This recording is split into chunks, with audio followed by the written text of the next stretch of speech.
Sir madam ನೀವು ಒಂದು ಸ್ವಲ್ಪ ಅಡ್ಜಸ್ಟ್ ಮಾಡ್ಕೋಬೇಕು ಅಂದರು. ಬೇಡ ಸರ್ ನಮ್ಗಾಗಲ್ಲ, ಇದು ನಮಗೂ ಅದಕ್ಕೂ ಹೊಂದದೇ ಇಲ್ಲ. ನಾನು ಸಿನಿಮಾ ಪ್ರಾಜೆಕ್ಟ್ಗಳು ಮಾಡದೇ ಇದ್ರೂ ಪರವಾಗಿಲ್ಲ ಸರ್. ತುಗಿಸ್ಕೊಂಡು ಹೋಗ್ತಾ ಇದ್ದೀವಿ. ಇವಳು ಸಪೋರ್ಟು ಮತ್ತು ನನ್ನ ಮಕ್ಕಳಿಬ್ರು ಸಪೋರ್ಟಿಂದ ಜೀವನ ನೆಡ್ಕೊಂಡು ಹೋಗ್ತಾರೆ. ಅಂದರೆ ಅವರೊಬ್ಬರು ಇಲ್ಲ ಅನ್ನೋದೊಂದೇ ಅಷ್ಟೆ.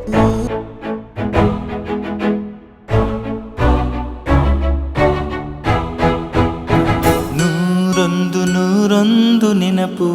ಸರ್ ಒಂದು ಪೀರಿಯಡ್ ಇತ್ತು ಸರ್, ಪಾಂಡುರಂಗ ವಿಠಲ ಮುಗಿದ್ 5 ವರ್ಷ ಮಾಡಿದ್ಮೇಲೆ ನಂಗೆ ಎಲ್ಲೂ ಅವಕಾಶನೇ ಸಿಗಲಿಲ್ಲ.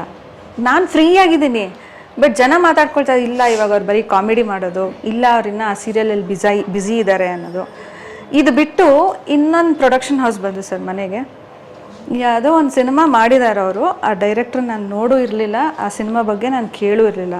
ಬಟ್ ಅವ್ರು ಬಂದಿದ್ದ ರೇಂಜ್ ಹೆಂಗಿತ್ತು ಅಂದರೆ ಫ್ಯಾಷನ್ನ ಕನ್ನಡದಲ್ಲಿ ರೀಮೇಕ್ ಮಾಡ್ತಿದ್ದೀವಿ ಅನ್ನೋ ರೇಂಜಿಗೆ ಬಂದರು. ನಾನು ಹೇಳಿದೆ, ಸರ್ ಈ ಸಿನಿಮಾಗೂ ನನಗೂ ಹೊಂದ್ಕೊಂಡು ಹೋಗಲ್ಲ ಸರ್, ನಾನು ಸ್ಕಿನ್ ಶೋ ಎಲ್ಲ ಮಾಡಲ್ಲ, ನನಗೆ ಆ ಥರ ಆಗೋದೂ ಇಲ್ಲ. ಆ ಥರ ಇದ್ದರೆ ದಯವಿಟ್ಟು ಬೇಡ, ಬೇರೆ ಯಾವುದಾದ್ರೂ ಪ್ರಾಜೆಕ್ಟು ನನಗೆ ಹೊಂದೋ ಅಂಥದ್ದಿದ್ರೆ ಮಾಡೋಣ. ಇಲ್ಲ ಮೇಡಮ್, ನೀವು ಫ್ಯಾಷನ್ ಅಂದ ತಕ್ಷಣ ಹಂಗೆಲ್ಲ ಅಂದ್ಕೋಬೇಡಿ, ಇದು ನಮ್ಮ ಇದಕ್ಕೆ ನಮ್ಮ ಕಲ್ಚರಿಗೆ ಬೇಕಾಗಿರೋಂಗಿರುತ್ತೆ ಅಂತೆಲ್ಲ ಹೇಳಿ ಎಲ್ಲ ಒಪ್ಸಿದ್ರು ಸರ್. ಇಂಥ ದಿವಸ ಬಂದು ಅಡ್ವಾನ್ಸ್ ಕೊಡ್ತೀವಿ ಅಂತಲೂ ಅಂದರು.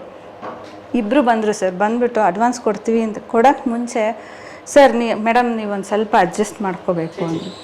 ಬೇಡ ಸರ್ ನಮ್ಗಾಗಲ್ಲ, ಇದು ನಮಗೂ ಅದಕ್ಕೂ ಹೊಂದದೇ ಇಲ್ಲ. ನಾನು ಸಿನಿಮಾ ಪ್ರಾಜೆಕ್ಟ್ಗಳು ಮಾಡದೇ ಇದ್ರೂ ಪರವಾಗಿಲ್ಲ ಸರ್, ಬೇಡ ನಾನು ಮಾಡಲ್ಲ ಅಂತ ಹೇಳಿ ಕಳಿಸಿ. ಈ ಥರದವರು ಬಂದಿರೋರು ಇದ್ದಾರೆ. ಇಲ್ಲ ಅವ್ರು ಬ್ಯುಸಿ ಇದ್ದಾರೆ ಅಂತ ನಮ್ಮನ್ನು ಕೇಳೋಕ್ಕೂ ಮುಂದೆ ಬಂದವರು ಇದ್ದಾರೆ. ಆ ಥರದ್ದೆಲ್ಲ ನಡೆದಿದೆ, ತುಂಬ ನಡೆದಿದೆ. ಎಲ್ಲ ವಿಚಾರಗಳು ಸಾಕಷ್ಟು ಮಾತಾಡೋದೆ. ಅಮ್ಮನ್ನ ನಾನಿವಾಗ ಒಂದು ಪ್ರಶ್ನೆ, ಇನ್ನೇನು ಕಾರ್ಯಕ್ರಮ ಮುಗಿಸೋ ಹಂತಕ್ಕೆ ಬಂದಿದ್ವಿ. ಮುಂಚೆ ಒಂದು ಅಪ್ಪು ಸರ್ ಜೊತೆಗೆ ಇವಳು ಒಂದು ಪ್ರಾಜೆಕ್ಟ್ ಕೋಟ್ಯಾಧಿಪತಿನಲ್ಲಿ ವರ್ಕ್ ಮಾಡಿದ್ದಾರೆ. ಅದನ್ನ ಮಿಸ್ ಮಾಡ್ಬಿಟ್ಟೆ. ಕರೆಕ್ಟ್. ಇದು ನಾನು ಯಾವಾಗ ಸಿನಿಮಾ ಯಾವ್ದು ನಂದಿತಾ ಯಾದವ್ ಅವ್ರ ಸಿನಿಮಾ ಮಾಡೋಕ್ಕೂ ಮುಂಚೆ 2013 ನನಗೆ ಅದು ಆಫರ್ ಬಂತು, ಕಂಟೆಸ್ಟೆಂಟ್ ಹೇಳಿ ವರ್ಕ್ ಮಾಡಬೇಕು. ನನಗೆ ಆ್ಯಕ್ಟಿಂಗು ಡಬ್ಬಿಂಗ್ ಬಿಟ್ಟರೆ ಬೇರೆ ಏನು ಕೆಲಸ ಗೊತ್ತಿಲ್ಲ ಸರ್. ಬಟ್ ಆ ಮೂಮೆಂಟಲ್ಲಿ ಕೆಲಸ ಮಾಡಲೇಬೇಕಿತ್ತು. ಚೆನ್ನೈಗೆ ಹೋಗಬೇಕು ಅಂದರು, ಹ್ಞೂ ಅಂದೆ.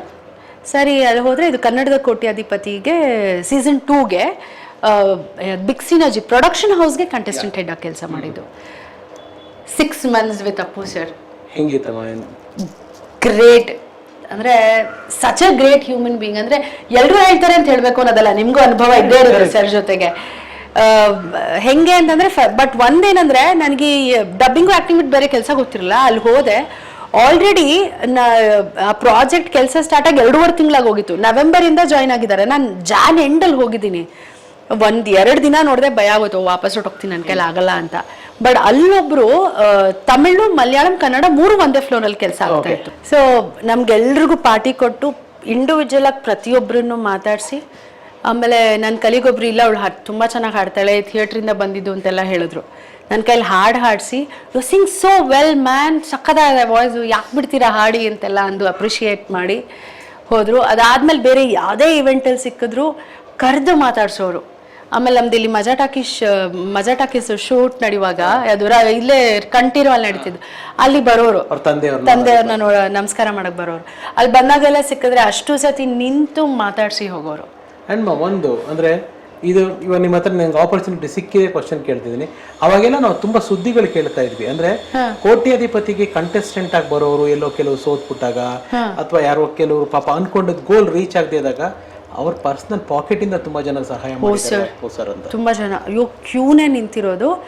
ಆಗ ಅವರು ಸೆಕ್ರೆಟರಿ ಕುಮಾರ್ ನಮ್ಮ ವಜ್ರೇಶ್ವರಿ ಕುಮಾರ್, ಸೊ ಅವ್ರ ಜೆನ್ಯೂನಿಟಿ ಚೆಕ್ ಮಾಡಕ್ ಹೇಳೋರು.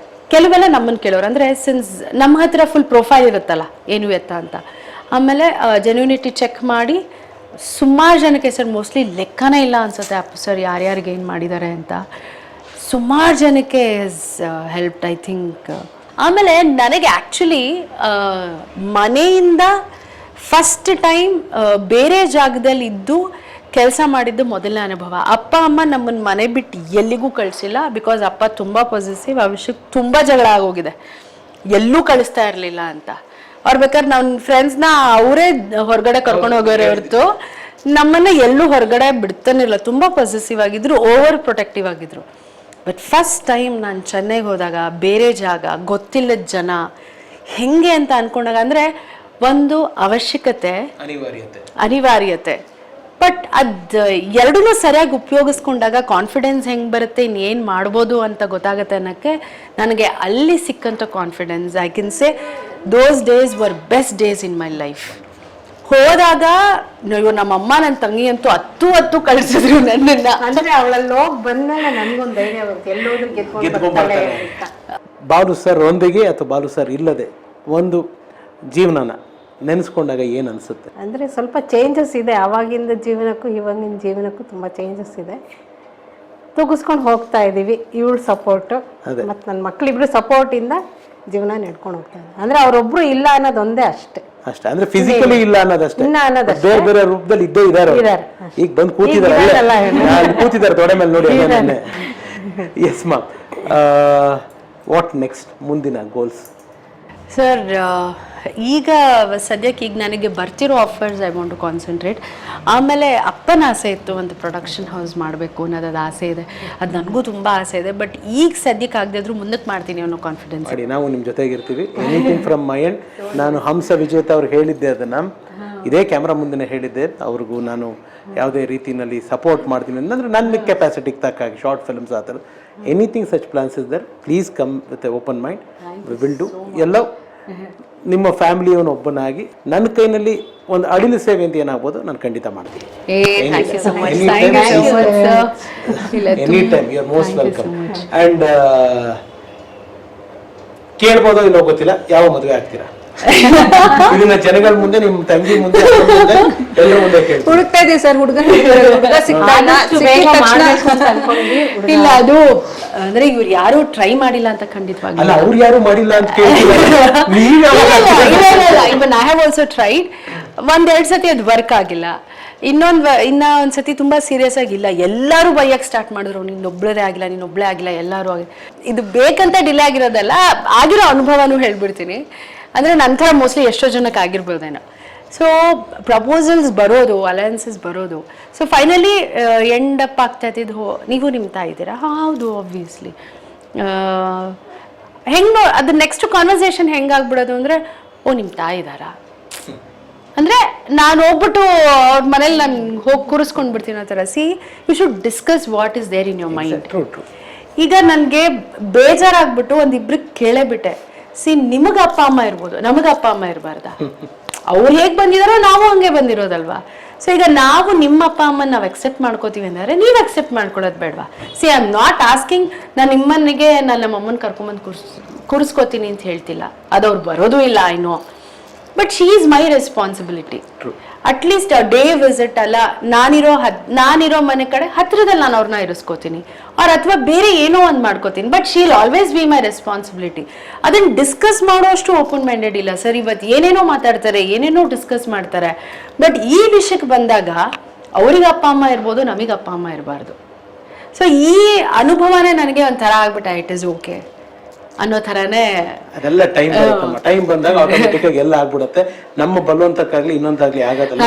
ಕೇಳಿದ್ ಸಹಜ, ಯಾಕಂದ್ರೆ ಕೇಳ್ಬೇಕಾಗಂತ ಅನಿಸ್ತು, ಕೇಳಿದೆ. ಬಟ್ ನಿಮ್ಮ ಉತ್ತರ ನನಗೆ ಫರ್ದರ್ ಇನ್ನೇನು ಕೇಳೋದಕ್ಕೂ ಬಿಟ್ಟಿಲ್ಲ. It is very relevant. ತುಂಬಾ ಚೆನ್ನಾಗಿ ಆನ್ಸರ್ ಮಾಡಿದೆ. It will happen. ಒಳ್ಳೇದು, ಆಟೋಮೆಟಿಕ್ ಆಗಿ ಹಾಗೆ ಆಗಿದೆ. ಅಷ್ಟೇ. ನೆಕ್ಸ್ಟ್ ನಿಮ್ದೇನು, what are your goals next? ಸದ್ಯಕ್ಕೆ ಅದೇ ನನ್ನ ಹಸ್ಬೆಂಡ್ ಇವಾಗ ಪ್ರಾಜೆಕ್ಟ್ಸ್ಗಳು ಬರ್ತಾ ಇದೆ. ಸೊ ಮನೇಲಿ ಒಬ್ಬ ಅಜ್ಜಿ ಇದ್ದಾರೆ, ಅತ್ತೆ ಇದ್ದಾರೆ. ಸೊ ಅವ್ರಿಗೆ ಸಪೋರ್ಟಿವ್ ಆಗಿ ಮನೇಲಿ ನಾವು ಇರಲೇಬೇಕು. ಆ್ಯಂಡ್ ಇವಂದು ಎಜುಕೇಷನ್ದು ಸ್ವಲ್ಪ ಅವ್ನು ಫುಲ್ ಟೈಮ್ ಸ್ಕೂಲ್ಗೆ ಹೋಗೋವರೆಗೂ ಸ್ವಲ್ಪ ಬ್ರೇಕ್ ತೊಗೊಂಡಿದ್ದೀನಿ ಸದ್ಯಕ್ಕೆ. ಈಗ I mean to baking. So ಮನೆಯಲ್ಲಿ ಸುಮ್ಮನೆ ಕೂತ್ಕೊಳ್ಳೋದು ತುಂಬಾ ಚೆನ್ನಾಗಿ pastries, donuts, cookies, pastries ice cream ಮಾಡಿದಾರಂತೆ, ತಿನ್ಬೇಕು. ಸೊ ಸದ್ಯಕ್ಕೆ ಅದು ಮಾಡ್ತಾ ಇದ್ದೀನಿ. ಅಂಡ್ ಅಪಾರ್ಟ್ ಫ್ರಮ್ ದಟ್ ಅವಳು ತುಂಬಾ ಕ್ರಿಯೇಟಿವ್ ಸರ್. ಅವಳು ಪೇಂಟಿಂಗ್ಸ್ ಇರ್ಬೋದು, ಅವಳು ಫ್ಯಾಷನ್ ಡಿಸೈನಿಂಗ್ ಮಾಡಿರೋದ್ರಿಂದ. ಸೊ ಆಮೇಲೆ ಇವ್ರ ತಮ್ಮ, ನಮ್ಮ ಸೋದರ ಮಾವ, he is in to watch. So ಅವ್ರು ಅದನ್ನ ಮಾಡ್ಕೊಂಡಿದ್ರು, ಅವರಿಂದ ಸೊ ನಮ್ಗೂ ಇನ್ಫ್ಲೂಯೆನ್ಸ್ ಆಗಿತ್ತು. ಸೊ ಅವಳು ಅದನ್ನ ಈಗ ಇದ್ರ ಜೊತೆಗೆ ತುಂಬಾ ಸೀರಿಯಸ್ ಆಗಿ ತಗೊಂಡಿದ್ದಾಳೆ. ಸೊ ಇಲ್ಲಿವರೆಗೂ ನನ್ನ ಕೈನಲ್ಲಿ ಎಷ್ಟಾಗುತ್ತೆ ಅಷ್ಟು ನಿಮ್ಮ ಲೈಫ್ ಜರ್ನಿನ ರಿವೈಂಡ್ ಮಾಡೋಕ್ಕೆ ಪ್ರಯತ್ನ ಪಟ್ಟಿದ್ದೀನಿ. ಸೊ ಏನು ಅನ್ನಿಸ್ತಮ್ಮ? ಫಸ್ಟ್ ನಿಮ್ಮಿಂದನೇ ಸ್ಟಾರ್ಟ್ ಮಾಡ್ತೀನಿ. ಇಷ್ಟು ದೂರ ಬಂದಿದ್ದೀವ ಅಂತ ಅನಿಸ್ತಾ ಇದೆ. ಇಷ್ಟು ದೂರದ ಪ್ರಯಾಣದಲ್ಲಿ ಹೌದು, ಅಪ್ಪ ಜೊತೆಗಿಲ್ಲ ಅನ್ನೋದಿರ್ಬೋದು, ಬಟ್ ಅವರ ಆಶೀರ್ವಾದ ಇಟ್ ಈಸ್ ಆಲ್ವೇಸ್ ದೇರ್. ಅವ್ರ ರೂಪದಲ್ಲಿದೆ. ಆಮೇಲೆ ಅವರ ಆಶೀರ್ವಾದ ಅವ್ರ ಫ್ರೆಂಡ್ಸ್ ಮೂಲಕ, ನನ್ನ ಫ್ರೆಂಡ್ಸ್ ಮೂಲಕ, ಮತ್ತೆ ಮನೆಯ ಕ್ಲೋಸ್ ಫ್ಯಾಮಿಲಿ ಮೆಂಬರ್ಸ್ ಇರ್ಬೋದು, ನನ್ನ ಅಣ್ಣಂದ್ರು ಇರ್ಬೋದು, ಇವರ ತಂಗಿದಿರು and my very close friends, especially sir Benaka members ಕೆಲವ್ರು ಇದ್ದಾರಲ್ಲ, they are my extended family. Especially ನನಗೆ ನಮ್ಮ ಅಮ್ಮಂಗೆ, ಅದರಲ್ಲಿ ನಾನು ಇವತ್ತು ಹೇಳಲೇಬೇಕು. ನನಗೆ ಹೌದು, ಶಿವಣ್ಣ ಅವನು ನನಗೆ ಮೆಂಟರು ಹೌದು, ನನಗೆ ಅಣ್ಣನೂ ಹೌದು, ನನಗೊಬ್ಬ ಒಳ್ಳೆ ಫ್ರೆಂಡೂ ಹೌದು, ಪಂಚಿಂಗ್ ಬ್ಯಾಗೂ ಹೌದು. Any time he is always there. Girish ಇರ್ಬೋದು, ಇನ್ನೊಬ್ಬ ಪ್ರಸಾದ್ ಇರ್ಬೋದು. ಆಮೇಲೆ ಒಂದು ಹಂತಕ್ಕೆ ಪೇಷನ್ಸು ನಾನು ತುಂಬ ಅಬ್ಸರ್ವ್ ಮಾಡಿ ಕಲ್ತ್ಕೊಂಡಿದ್ದು ಲೋಕೇಶ್ ಪ್ರೊಡಕ್ಷನ್ಸಿಂದ ಒಂದು ನಮ್ಮ show director Tejaswi sir and Srujan ಅವರು. ಪೇಷನ್ಸ್ ಇವರಿಬ್ಬರಿಂದ. ಇನ್ ಎನಿ ಟೈಮ್ ನನಗೆ ಜೊತೆಗೆ ಯಾರೇ ಇದ್ದಾರೆ ಅಂದರೆ Girish. Any time is always available sir. ನನಗೆ ಏನೇ ಇತ್ತು ಅಂತಂದರೆ ಏನಾಯ್ತೆ ನೆಕ್ಸ್ಟ್ ಏನೇ, so he is always there. So ಈ ರಿವೈಂಡ್ ಮಾಡ್ಕೊಳ್ಳುವಾಗ ಇವರಿಷ್ಟು ಜನರ ಒಂದು ಸಪೋರ್ಟು, ಸ್ಟ್ರೆಂತು, ಇವ್ರಿಲ್ಲದೆ ನನ್ನ ಜರ್ನಿ ಇಲ್ಲ sir. And I am always grateful to them. ನೀವು ಹೇಳಿದ್ರಿ, ನೀವು ಇಷ್ಟೆಲ್ಲ ಮಾಡಿದ್ಯಾ, ಇಷ್ಟು ಸ್ಟ್ರಾಂಗ್ ಆಗಿದೆಯಾ ಅಂತ. ಸ್ಟ್ರಾಂಗ್ ಆಗಿದ್ದೀನಿ ಹೌದು, ಬಟ್ ಅದನ್ನು ಕರೆಕ್ಟ್ ರೀತಿಲಿ ನಾನು ಈ ಟ್ರ್ಯಾಕ್ಗೆ ಹೋಗೋಕ್ಕೆ ಇಷ್ಟು ಜನರ ಸಪೋರ್ಟ್ ಇದೆ. And I can never forget them. Thanks ತುಂಬ ಚಿಕ್ಕ ವರ್ಡ್ ಆಗುತ್ತೆ. ಆ್ಯಂಡ್ ಇದಿಷ್ಟನ್ನ ಹಂಚ್ಕೊಳ್ಳೋಕ್ಕೆ ನಿಮ್ಮ ಜೊತೆಗೆ ಅದು ಸಾಧ್ಯ ಆಯಿತು. ಆ್ಯಂಡ್ ನೀವಿಷ್ಟು ಪೇಷನ್ಸಿಂದ ಕೇಳಿದ್ರಿ, ಇದು ಯಾವಾಗಲೂ ಆಗಬೇಕಾಗಿತ್ತು. ಬಟ್ ನಾವೇನೋ ಅಂದ್ಕೊಂಡು ಅದು ಡಿಲೇ ಆಗಿ ಇವತ್ತು ಇಲ್ಲಿಗಾಯ್ತು. ಬಟ್ ಇದು ಇಂಟರ್ವ್ಯೂ ಅಂತ ಅಂದ್ಕೊಳ್ಳೋದಕ್ಕಿಂತ ನನಗೆ ಒಂಥರ ಒಬ್ಬ ಫ್ಯಾಮಿಲಿ ಮೆಂಬರ್ಸ್ ಜೊತೆಗೆ ಇನ್ನೊಬ್ರು ಫ್ಯಾಮಿಲಿ ಮೆಂಬರ್ಸ್ ಜೊತೆಗೆ ಡಿಸ್ಕಸ್ ಮಾಡ್ದಂಗೆ ಏನೋ ಮನಸ್ಸಲ್ಲಿ ಇದ್ದಿದ್ದನ್ನೆಲ್ಲ ಹಂಚ್ಕೊಂಡಿದ್ದು ಫೀಲ್ ಸಿಗ್ತಾ ಇದೆ. And thank you so much. ಅಯ್ಯೋ, my pleasure ma'am, thank you so much. ಅಮ್ಮ, ನೀವೇನು ಅನ್ಸುತ್ತೆ? ಎಲ್ಲ ಅನ್ಸುತ್ತೆ ಹಿಂದೆ ಆದಷ್ಟು ಕೆಲವು ನೆನಪುಗಳನ್ನ ನಾವು ಆ ನೆನಪುಗಳನ್ನ ನೆನಪಿಸ್ಕೊಳ್ಳೋಕೆ ಹಿತ ಒಂಥರ. ಸೊ ಏನು ಅನ್ನಿಸ್ತಮ್ಮ ನಿಮಗೆ? ಏನೇನು ನಡೆದಿತ್ತು ಜೀವನದಲ್ಲಿ ಅದೆಲ್ಲ ರಿವೈಂಡ್ ಮಾಡ್ಕೊಂಡಂಗಾಯ್ತು. ನನ್ಗೆ ಇನ್ನೇನು ಖುಷಿ ಏನಂತಂದರೆ ಅವ್ರ ತಂದೆ ಮತ್ತು ತಾತನ ಆಶೀರ್ವಾದ ಮಕ್ಕಳಿಗೆ ಇರಲಿ ಅಷ್ಟೆ. ಖಂಡಿತ. ಜೊತೆಗೆ ಜನಗಳ ಆಶೀರ್ವಾದ, ಅಭಿಮಾನಿಗಳ ಆಶೀರ್ವಾದ ಸರ್. ಪ್ರತಿಯೊಂದು ಸಿಚುಯೇಷನ್ನು ಅದ್ರ ಜೊತೆ ನಾವು ಓಡ್ತಾ ಇರ್ತೀವಿ. ಯಾವತ್ತೂ ಒಂದು ಕಡೆ ಕೂತ್ಕೊಂಡು ಇದನ್ನೆಲ್ಲ ನೆನಪಿಸ್ಕೊಳ್ಳೋ ಅಷ್ಟು ಈಗ ಆ ಸ್ಥಿತಿ ಇಲ್ಲ ನಮಗೆ. ಅಂದರೆ ಈ ಥರ ಆರಾಮಾಗಿ ಕೂತ್ಕೊಂಡು ಮಾತಾಡಿಕೊಂಡು ಅವತ್ತು ಹಿಂಗೆ ಮಾಡಿದ್ವಿ, ಇವತ್ತು ಹಿಂಗೆ ಮಾಡಿದ್ವಿ ಅಂತ ಮಾತಾಡ್ಕೊಳ್ಳೋ ಅಷ್ಟು ಇವಾಗ ನಾನು ಒಂಥರ ಬ್ಯುಸಿ ಇರ್ತೀನಿ, ಅವಳೊಂಥರ ಬ್ಯುಸಿ ಇರ್ತಾಳೆ, ನಾವು ಯಾವಾಗಲೂ ಸಿಗ್ತೀವಿ. ನಾನು ಅಲ್ಲಿ ಹೋದಾಗ ಒಂದೊಂದ್ಸಲಿ ಅಮ್ಮ ಒಬ್ಬರೇ ಇರ್ತಾರೆ, ಅವಳು ಇರೋದಿಲ್ಲ.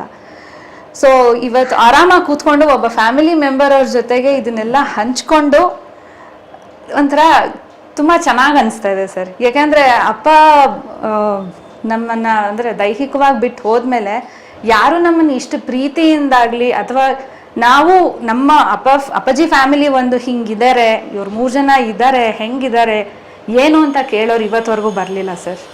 ಅದರಲ್ಲಿ ಇವತ್ತು ನೀವು ಬಂದು ನಮ್ಮನ್ನ ಇಷ್ಟು ಪ್ರೀತಿಯಿಂದ ಮಾತಾಡಿಸಿ ಎಲ್ಲವನ್ನೂ ಒಂದೊಂದು ಸಿಚುಯೇಷನ್ನು ಮೆಲ್ಕ್ ಹಾಕಿ ನಿಮ್ಮ ಹತ್ರ ಹಂಚ್ಕೊಳ್ಳೋ ಹಂಗೆ ಮಾಡಿದ್ರಲ್ಲ, ಅದಕ್ಕೆ ಥ್ಯಾಂಕ್ ಯು. Thank you. ದೊಡ್ಡ ಮಾತು. ಆ್ಯಂಡ್ ಫೈನಲಿ ಬಿಫೋರ್ ಎಂಡಿಂಗ್ ಒಂದು ಮಾತು ನಿಮ್ಮ 3 ಜನದಿಂದನೂ ಜನಕ್ಕೆ ಬೇಕಾಗಿರೋದು ಅಂದರೆ ನನ್ನ ಪರ್ಸ್ನಲ್ ರಿಕ್ವೆಸ್ಟ್, ನಿಮ್ಮ ಜೀವನದಲ್ಲಿ ನಡೆದಿರೋ ಘಟನೆಗಳು. ಇವಾಗ ನೀವು ಒಂದು ನಮ್ಮ ಸಿನಿಮಾ ಕುಟುಂಬದವರು ಅಥವಾ ಭರತ್ ಭಾಗವತರವ್ರ ಮಗಳು, ಹೊನ್ನಪ್ಪ ಭಾಗವತರವ್ರ ಮೊಮ್ಮಕ್ಕಳು ಅನ್ನೋದು ಕೆಲವು ವಿಚಾರಗಳು ಬೆಳಕಿಗೆ ಬಂದಿದೆ. ಬಟ್ ನಿಜ ಬದುಕಿನಲ್ಲಿ ಈ ರೀತಿ ಸಫರ್ ಮಾಡ್ತಿರೋ ತುಂಬ ಜನ ಫ್ಯಾಮ್ಲಿಗಳಿದ್ದಾರೆ. 100 ಫ್ಯಾಮ್ಲಿಗಳು, ತಾಯಿಯಂದರು, ಮಕ್ಕಳು ಎಲ್ಲ ಇದ್ದಾರೆ. ಆ್ಯಸ್ ಬೈ ಆರ್ಡರ್ ನಿಮ್ಮಿಂದನೇ ಸ್ಟಾರ್ಟ್ ಮಾಡ್ತೀನಿ. ಅಂಥ ಫ್ಯಾಮ್ಲೀಸ್ಗೆ, ಅಂಥ ಹೆಣ್ಮಕ್ಳಿಗೆ ನೀವು ತುಂಬ ಟಫ್ ಟಾಸ್ಕ್ಗಳನ್ನೆಲ್ಲ ಎದುರಿಸ್ಕೊಂಬಂದಿದ್ದೀರಾ, ಚಾಲೆಂಜಸ್ನ ಎದುರಿಸ್ಕೊಂಬಂದಿದ್ದೀರಾ. ಈ ನಿಮ್ಮ ಎಕ್ಸ್ಪೀರಿಯನ್ಸಲ್ಲಿ ಆ ಥರ ಸಿಚುವೇಷನಲ್ಲಿರೋ ಫ್ಯಾಮ್ಲೀಸ್ಗೆ, ಹೆಣ್ಮಕ್ಳಿಗೆ, ತಾಯಿಯರಿಗೆ ಏನು ಹೇಳೋಕ್ಕೆ ಇಷ್ಟಪಡ್ತೀರಾ? ಸರ್, ಸುಮ್ಮನೆ ಇದ್ದರೆ ಏನೂ ಆಗಲ್ಲ ಸರ್. ನಮ್ಮಲ್ಲಿ ನಾವು ನಂಬಿಕೆನ ಇಟ್ಕೊಳ್ಬೇಕು. ಫಸ್ಟು ನನ್ನ ಪಾಸಿಟಿವ್ ಪಾಯಿಂಟ್ಸ್ ಏನಿದೆ ಅದನ್ನು ಕಂಡುಕೊಳ್ಬೇಕು. ನಾನು ಏನು ಮಾಡಿದ್ರೆ ಮುಂದೆ ಜೀವನ ಮಾಡಬಲ್ಲೆ ಅನ್ನೋದನ್ನು ಕಂಡು ಹಿಡ್ಕೋಬೇಕು. ಅದಕ್ಕೆ ಯಾರೋ ಒಬ್ರದ್ದು ಒಂದು ಶಕ್ತಿ ಇದ್ದೇ ಇರುತ್ತೆ ಸರ್. ಇವತ್ತು ನಮ್ಮ ಜೊತೆ ಇರೋರು ಇರ್ಬೋದು ಅಥವಾ ನಮ್ಮನ್ನು ಬಿಟ್ಟು ಹೋಗಿರೋರು ಇರ್ಬೋದು, ನಮ್ಮ ಸಪೋರ್ಟಿವ್ ಆಗಿ ನಮ್ಮ ಹಿಂದೆ ಯಾವಾಗಲೂ ಆ ಶಕ್ತಿ ಇದ್ದೇ ಇರುತ್ತೆ. ಸೊ ಆ ಒಂದು ನಮ್ಮಲ್ಲಿ ಏನು ಸ್ಟ್ರಾಂಗೆಸ್ಟ್ ಪಾಯಿಂಟ್ ಇದೆ ಅದನ್ನು ಕಂಡು ಹಿಡ್ಕೊಂಡು ಅದನ್ನು ನಂಬಿ ನಾವು ಮುಂದೆ ನಡಿಬೇಕು ಸರ್. ಆಗ ನಾವು ನಮ್ಮ ಜೊತೆ ಇದ್ದವ್ರಿಗೂ ಅಥವಾ ನಮ್ಮನ್ನು ಬಿಟ್ಟು ಹೋಗಿರೋರ್ಗೂ ಒಂದು ಮರ್ಯಾದೆ ಸಿಗುತ್ತೆ. ಇಂಥವ್ರ ಮಗಳು ಅಥವಾ ಇಂಥವ್ರ ಮೊಮ್ಮಗಳು, ಇಂಥವ್ರ ಮಗಳು, ಅಕ್ಕ ತಂಗಿನೋ ಅಮ್ಮನೋ ಯಾರೇ ಒಬ್ರು ಆಗಿರ್ಬೋದು, ಅವರಿಗೂ ಹೆಸರು ತಂದು ಕೊಟ್ಟಂಗಾಗತ್ತೆ. ಇವ್ರ ಜೀವನದಲ್ಲಿ ಮುಂದೆ ಬರೋಂಗಾಗತ್ತೆ. ವಂಡರ್ಫುಲ್, ವೆರಿ ವೆಲ್ ಸೆಟ್ ಮಾ, ಥ್ಯಾಂಕ್ ಯು. ಅಮ್ಮ ನೀವೇನು ಹೇಳ್ತೀರಾ? ಈ ಥರ ಸಿಚುವೇಶನ್ ಬಂದಾಗ ಯಾರು ಧೈರ್ಯಗೆ ಇಡಬಾರ್ದು. ಧೈರ್ಯವಾಗಿ ಎಲ್ಲರೂ ಏನೇ ಕಷ್ಟ ಬಂದ್ರೂ ಎದುರಿಸಿ ಮುಂದೆ ಛಲದಿಂದ ಜೀವನ ನಡೆಸ್ಕೊಂಡು ಹೋಗಬೇಕು ಅಂತ ನನ್ನ ಅಭಿಪ್ರಾಯ. ಫ್ಯಾಂಟಾಸ್ಟಿಕ್. ಕಷ್ಟ ಬರ್ದಿರ ಯಾರು ಇರಲ್ಲ ಜೀವನದಲ್ಲಿ, ಯಾರಿಗೂ ಕಷ್ಟ ಸುಖ ಅನ್ನೋದು ಇದ್ದೇ ಇರುತ್ತೆ. ಏನೇ ಕಷ್ಟ ಬಂದರೆ ಅದನ್ನು ಎದುರಿಸೋವಂಥದ್ದು ಧೈರ್ಯ ನಮಗೆ ಇರಬೇಕು ಅಷ್ಟೇ. ಕೇಳಬೇಕು, ಹಿಂದೆ ಹೋಗಬೇಡಿ ಯಾರು. ಏನೇ ಕಷ್ಟ ಬಂದರೆ ಯಾರು ಹಿಂದೆ ಹೋಗಬೇಡಿ. ತುಂಬ ಖುಷಿ ಆಯ್ತು ನನಗಂತೂ. ನೀವು ಹೇಳಿದ್ರಿ, ನಾನು ಅದೇ ಹೇಳ್ತೀನಿ. ನಾನು ಯಾರೋ ಫ್ಯಾಮಿಲಿಯವ್ರ ಜೊತೆ ಕೂತ್ಕೊಂಡು ತುಂಬ ವರ್ಷ ಆದಮೇಲೆ ಮಾತಾಡಿದಷ್ಟೇ ಖುಷಿ ನನಗಾಯಿತು. Thank you so much for this opportunity. ತುಂಬ ದಿವಸ ಈ ನೆನಪುಗಳು ನನ್ನೊಳಗಡೆ ಇರುತ್ತೆ, ಸಾಕಷ್ಟು ದಿವಸಗಳಿರುತ್ತೆ. ಆ್ಯಂಡ್ ಈ ಪ್ರೋಗ್ರಾಮ್ ಮುಗೀತು, ಇಲ್ಲಿ ಮುಗಿಸಿದ್ವಿ ಅನ್ನೋದನ್ನು ಬಿಟ್ಟು let us carry this relationship. ನಮ್ಮ ಮನೆಗೆ ಬನ್ನಿ, ನಿಮ್ಮ ಮನೆಗೆ ನಾನು ಬಂದಿದ್ದೀನಿ, ಬರ್ಬೇಕಿನ್ನು. ಇದು ನಿಮ್ಮ ತಂಗಿ ಮನೆಗೆ ಬಂದಿದ್ದೀನಿ, ನಿಮ್ಮ ಮನೆಗೆ ಬರಬೇಕು. ಸಕ್ಕಲ್ ಊಟ ಮಾಡ್ತೀರ ಅಂದ್ರೆ ಚೆನ್ನಾಗಿ ಊಟ ಮಾಡಬೇಕು. And I want to taste your pastries and all. ಇವಾಗ ಐಸ್ ಕ್ರೀಮ್ ತಿಂತೀನಿ ಖಂಡಿತ. Let us carry this relationship. Hope ಅಂದ್ರೆ ಇಂಟರ್ವ್ಯೂ ಕೊಡೋದಕ್ಕೆ ಮುಂಚೆ ಒಂದು ಯೋಚನೆ ಇದ್ದೇ ಇರುತ್ತೆ, ಏನ್ ಬರುತ್ತೋ ಏನ್ ಪ್ರಶ್ನೆ ಬರುತ್ತೋ, ಯಾಕಂದ್ರೆ ಸೆನ್ಸಿಟಿವ್ ವಿಚಾರಗಳು. Hope you are comfortable. Very much comfortable. ಕಾರ್ಯಕ್ರಮ ಮುಗಿಸೋದಕ್ಕಿಂತ ಮುಂಚೆ, ಥ್ಯಾಂಕ್ಸ್ ಹೇಳೋದಕ್ಕಿಂತ ಮುಂಚೆ, ಇಲ್ಲಿ ನಾನು ಥ್ಯಾಂಕ್ಸ್ ಹೇಳಬೇಕಾಗಿರೋ ಇನ್ನೊಬ್ರು ವ್ಯಕ್ತಿ, ಅಫ್ಕೋರ್ಸ್ ಇವ್ರಿಗೆ ಆಪರ್ಚುನಿಟಿ ಕೊಟ್ಟಿದ್ದಕ್ಕೆ, ಈ ಫ್ಯಾಮಿಲಿಗೆ, ಈ ಮನೆಯವರಿಗೆ, ಮೇಡಮ್ ಅವ್ರ ತಂಗಿಗೆ. ಆ್ಯಂಡ್ ಈ ಇಂಟರ್ವ್ಯೂ ಆಗೋದಕ್ಕೆ ಮುಖ್ಯವಾದ ಕಾರಣ ನಾನು ಆಗಲೇ ಹೇಳಿದೆ ಪ್ರೋಗ್ರಾಮ್ ಸ್ಟಾರ್ಟಿಂಗಲ್ಲೂ ಬಂದು ನಮ್ಮ ಪವನ್ ಅವರು, ಅವ್ರ ಜೊತೆಗೆ ಅವ್ರಿಗೆ ಹೆಲ್ಪ್ ಮಾಡಿದ ಈ ವಿಚಾರದಲ್ಲಿ ದೀಪಾ ಮೇಡಮ್ ಅವರು. Thank you so much. ಹೌದು, ಥ್ಯಾಂಕ್ಸ್ ಟು ದೀಪಾ ಆಲ್ಸೋ, ನನ್ನ ಫ್ರೆಂಡ್ ಅವರು ಹೇಳಿದ್ರು. Thank you Deepa. Thank you ma'am. ನಮ್ಮ ಪ್ರೀತಿ ಇಟ್ಟು ಅವ್ರ ಇಂಟರ್ವ್ಯೂ ಕೊಡುವಾಗ ನೀವು ಹೇಳಿದ್ದಕ್ಕೆ ತುಂಬಾ thanks. Thank you so much. ನಮಸ್ಕಾರ, ಒಳ್ಳೇದಾಗಲಿ ಎಲ್ರಿಗೂ.